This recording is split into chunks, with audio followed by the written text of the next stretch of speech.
الحمد لله رب العالمين، وصلوات الله وسلامه وبركاته على جميع الأنبياء والمرسلين، خصوصا سيدهم وأفضلهم إمام المتقين وقائد المجاهدين وسيد الأولين والآخرين محمد وآله أجمعين من الصحب والأزواج والقرابة والتابعين لهم بإحسان إلى يوم الدين. بینەران و بیسەرانی بەڕێز و خۆشەویست، ئەم ئاڵلقەیەمان ئاڵلقەی پێنجەمە لە بابەتی چۆن دەبینە موسڵمانی ڕاست و ساخ. لەم ئاڵلقەیەماندا بابەتی ئیمان و عەقیدە تەواو دەکەین کە لە ئاڵلقەی پێشووشدا هەم باسی پێناسەی ئیمانمان کرد و هەم باسی پێکاتەکانی ئیمانمان کرد کە پێکاتەکانی ئیمان بەسەر پێکاتەکانی مرۆڤدا دابەش دەبن. مرۆڤ بریتێ لە عەقڵ و تێگەیشتن، دوایی بریتێ لە دڵ و ئیرادە و ویستن و نەویستن، دوایی بریتێ لە زمان واتە دەربڕین و بریتێ لە ئەندامەکانی دیکەی کە بۆ جێبەجێکردنی ئەو شتانەی کە دەوێت جێبەجێیانکە بەکاریان دێنێ. ئیمان پەیوەندی بە هەر چوار پێکاتەکەی مرۆڤەوە هەیە. لەم ئەڵلقەیەماندا باسی پایەکانی ئیمان دەکەین. ئیمان 6 پایەی هەن. لە ئایەتی ژمارە 177 سوورەتی ئەلبەقەڕەدا کە بە ئایەت البیر ناسراوە، خوا سوبحانه وتعالى 5 لە پایەکانی ئیمانی خستونە ڕوو کە دەفەرمێ ليس البر أن تولوا وجوهكم قبل المشرق والمغرب ولكن البر من آمن بالله واليوم الآخر والملائكة والكتاب والنبيين. دەفەرمێ چاکەکاری ئەوە نیە کە ڕووکەن ڕۆژهەڵات و ڕۆژاوە، بەڵکو چاکەکاری صیفەتی کەسێکە بڕوای هەیە بەخوا سوبحانه وتعالى بە ڕۆژی دوایی و بە فریشتەکان و بە کتێبەکانی خوا و پێغەمبەران عليهم الصلاة والسلام. لە سوورەتی ئەنیساءدا خوا سوبحانه وتعالى بەباری نەرێنیدا باسی ئەوە دەکا، دەفەرمێ من كفر بالله وملائكته وكتبه ورسوله واليوم الآخر فقد ضل ضلالا بعيدا. هەر کەسێ بێ بڕوا بێ بەخوا و بە فریشتەکانی و کتێبەکانی و پێغەمبەرانی و بە ڕۆژی دوایی، ئەوە گومڕایەکی دوور گومڕا بووە. لە ئیمان پێهێناندا خوای پەروەردگار ڕۆژی دوایی لە دوای ئیمان بەخوا دێنێ من آمن بالله واليوم الآخر والملائكة والكتاب والنبيين. بەڵام لە بێبڕوایی بە پایەکانی ئیماندا ڕۆژی دوایی دەخاتە دوایە. بۆ لەبەرەوە کە دواشتێک کە بابای بێبڕوا بیری لێ دەکات و بریتێدا ڕۆژی دوایی و دیداری خوا، بۆیە لەوێ خستوێتە دوایە لە مەسەلەی کوفرکردن بە پایەکانی ئیمان، بەڵام لە ئیمان بە پایەکانی ئیماندا خستوێتە قۆناغی دووەم دوای ئیمان بەخوا. لە فەرمایشتێکی پێغەمبەردا صلی الله عليه وسلم کە بە چەند ڕیوایەتێک هاتووە، فەرمایشتی دیکەشی هەر هەن، باسی ئیمان بە قەدەریش کراوە، بەڵام لە قورئاندا ئەو 5 پایە باس کراون: ئیمان بەخوا سوبحانه وتعالى، بە فریشتەکانی خوا، بە کتێبەکانی خوا، بە پێغەمبەران و بە ڕۆژی دوایی. بەڵام لە فەرمایشتێکی پێغەمبەردا صلی الله عليه وآله وسلم وێ ڕای ئەو 5 پایەی شەشەمیش زیاد کراوە کە دەفەرمێ الإيمان أن تؤمن بالله وملائكته وكتبه ورسوله واليوم الآخر وبالقدر خيره وشره، کە ئەو فەرمودەیەش بوخاری و مسلیم هێناویانە. ئیمان بە قەدەر بالقدر خيره وشره واتە ئەندازەگیری خوا.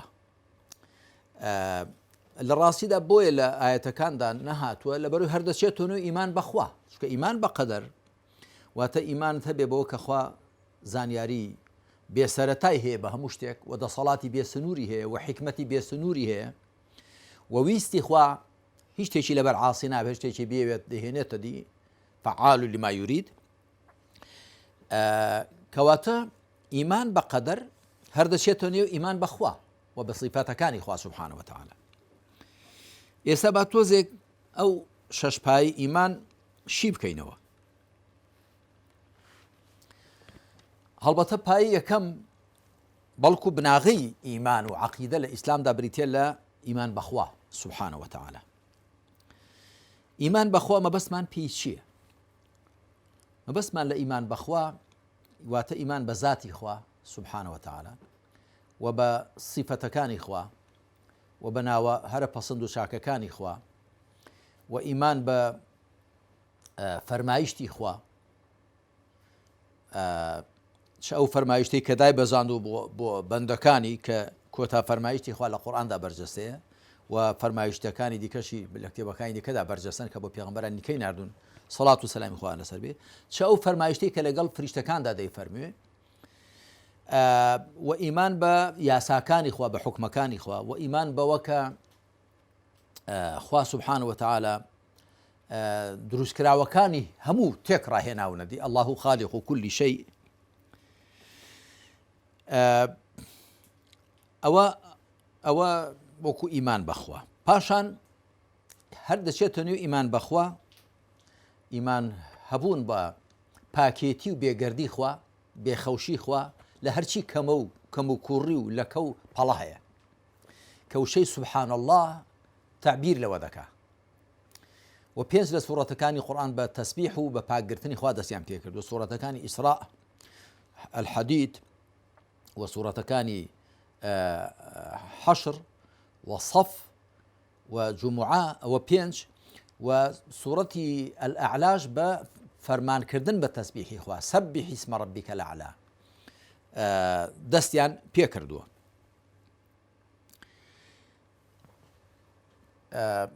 هەر دەچێتە نێو ئیمان بەخوا ئیمان بە خاوەنبوونی خوا بۆ هەرچی صیفەتی بەرز و پەسند و چاکە کە وشەی الحەمدولله تعبیر لەوە دەکا. وشەی حەمدیش ستایش بۆ خوا لە قورئاندا زۆر هاتووە، هەر لە یەکەمین سوورەتی کە لە ڕزبەندی مصحەفدا دانراوە بسم الله الرحمن الرحیم الحمد لله رب العالمین. ستایش بۆ خوای پەروەردگاری جیهانیان. ستایش بۆ خوا یعنی چی؟ واتە خوا شایستەی ئەوەیە هەرچی مەدح و سەنا و ستایشە بۆ ئەو بێت و لە ڕاستیدا هەرچی صیفەتی چاکە لەودایە. ئەجا تۆ گەر صیفەتە باشەکانی خوا یاد بکەی وەگە بە صیفەتەکانی لێ بپارڕێەوە و بە ناوە هەرە پەرسند و بەرزەکانی لێ بپارڕێەوە معنە تۆ ستایشی خوات کردووە. وەکو خوا سبحانه وتعالى دەفەرمێ ولله الأسماء الحسنى فادعوه بها وذروا الذين يلحدون في أسمائه سيجزون ما كانوا يعملون لسورة أعراف دا دەفەرمێ خوا ناوە هەرە چاکەکانی هەن هەر بەو ناوە هەرە چاکانی لێ بپارڕێنەوە و لەوانە گەڕێن کە لە ناوەکانی خوادا لادان دەکەن ئەوانە لەمە دووە سزای ئەو کردەوەی خۆیان دەدرێتەوە. هەر لە ضیمنی ئیمان بەخوا کە وەکو گوتم بناغی هەموو پایەکانی دیکەی ئیمانە ئیمان بەخوا، چونکە پایەکانی دیکە هەمویان پەیوەست دەبنەوە بەوەوە. ئیمان بە ڕۆژی دوای ئیمانە بە دیداری خوا، ئیمان بە فریشتەکانی خوا، ئیمانە بەو دروستکراوە پاک و چاکانی کە خوا خوڵقاندوونی بێفەرمانی ناکەن و ئیمان بە کتێبەکانی خوا، ئیمانە بە فەرمایشتی خوا کە دای بەزاندون بۆ مرۆڤەکان و ئیمان بە پێغەمبەران عەلەیهیم الصەڵات وسەلام، ئیمانە بە نوێنەرانی خوا بە ڕاوانەکراوانی کە ناردوونی بۆ هیدایەتی خوا بگەێن بە خەڵک و ئیمان بە قەدەر و ئەندازەگیری خوا، ئیمانیشە بە ئیمانە بە نەخشەیە کە خوا دایناوە لە ئەزەلدا بێ سەرەتا ئەو نەخشەی داناوە و بە پێویستی حەکیمانەی خۆی ئەو نەخشەیە جێبەجێ دەبێت. هەر لە مەسەلەی ئیمان بەخوا ئەوەی کە خوا دەفەرمێ لەیسە کەمیثلیه شەی، هیچ شتێک وەکو خوا نییە. واتە خوا سبحانه وتعالى نە لە ذاتیدا، نە لە صیفەتەکانیدا، نە لە کردەوەکانیدا، نە لە ناوەکانیدا وەکو هیچ کام لە دروستکراوەکان نییە، چونکە غەیری خوا هەمووی دروستکراوی خوایە، یخواش وەکو دروستکراوەکانی نییە. لەیسە کەمیثلیه شەی.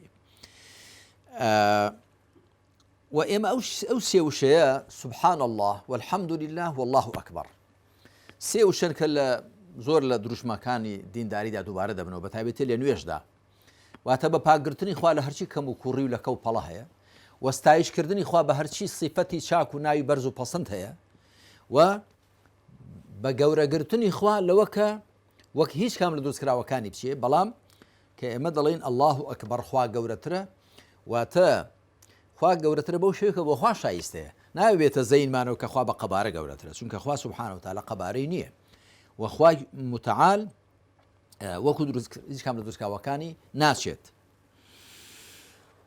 لە دوای ئیمان بەخوا ئەمجا ئیمان بە ڕۆژی دوایی دەستگونجێ هەڵبەتە لە قورئاندا ئامەنە بالله واليوم الآخر زۆر بە دوای یەک داهاتوون لە ڕووی گرنگی و بایەخەوە لە دوای ئیمان بەخوا ئیمان بە ڕۆژی دواییە ئیمان بە دیداری خوا و بەو ڕۆژە کە دەچینەوە خزمەت خوای پەروەردگار و لێپرسینەوەمان لەگەڵدا دەکا و سزا و پاداشتمان بۆ دیاری دەکا.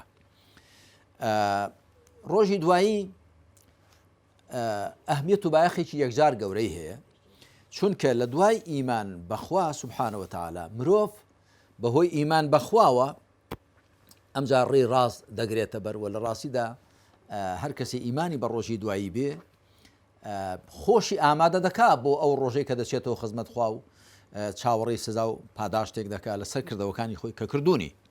ئەمجا ئیمان بە فریشتەکانی خوا کە فریشتەکانی خوا ئەو دروستکراوە پاک و چاکانن خوا هێناون یەدی و کاروباری زۆربەی گردون و دنیا و قیامەتی بەوان سپاردووە و ئەوانیش بێ فەرمانی خوا ناکەن لا يعصون الله ما أمرهم ويفعلون ما يؤمرون و ئیمان بە کتێبەکانی خوا ئەو کتێبانن کە خوا بە فریشتەکاندا ناردوونی ئەو پەیام و بەرنامانن کە خوا بە فریشتەکاندا ناردوونی بۆ چیە بۆ پێغەمبەران عەلەیهیم الصەلاة وەسەلام پێغەمبەرانیش لە ئادەمەوە تاکو خاتەم سەڵات و سەلامی خوا لەسەر هەموویان بێ کە لە موسنەدی ئیمام ئەحمەددا هاتۆ ژمارەی پێغەمبەران 120,000 پێغەمبەر بووە سەڵات و سەلامی خۆیان لەسەر بێ بەڵام خوای پەروەردگار ناوی 25 جایین لە قورئاندا هێناوە و ڕای پێغەمبەری خۆمان ناوی 24 دیکەشی هێناوە و بۆ خۆشی فەرموویەتی منهم من قصصنا عليك ومنهم من لم نقصص عليك هەیانە بەسەر هاتیمان بەسەر تۆدا خوێندوێت و هەشیانە بەسەر هاتیمان بۆ تۆ نەجێڕاوەتەوە و ئیمان بە قەدەری خوا واتە نەخشە و ئەندازەگیری خوا